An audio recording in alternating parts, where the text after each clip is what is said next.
Te, giunsa naman po na nimo din ha? Ano di man nimo gibo-bo ang tubig? Kabalo ba ka? Daggan kay mga insekto din na sa pader te, nangabuhi na sila te. Tapos karon kabalo ka sa imong pagbubo sa imong tubig, dagay na nga basa din ha.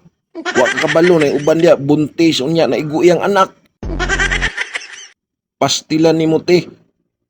Magunaw na pununta ka kung asa nimo na isablig imong tubig pagkaluoy kay sa mga insekto dia sa pader na gusto nila peaceful ka na mga buhi tapos tingala na sila kay nagbaha na nagkalit sa ilang kuan gipangpuy-an din na.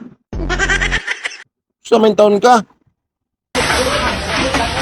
Oh, pastilan.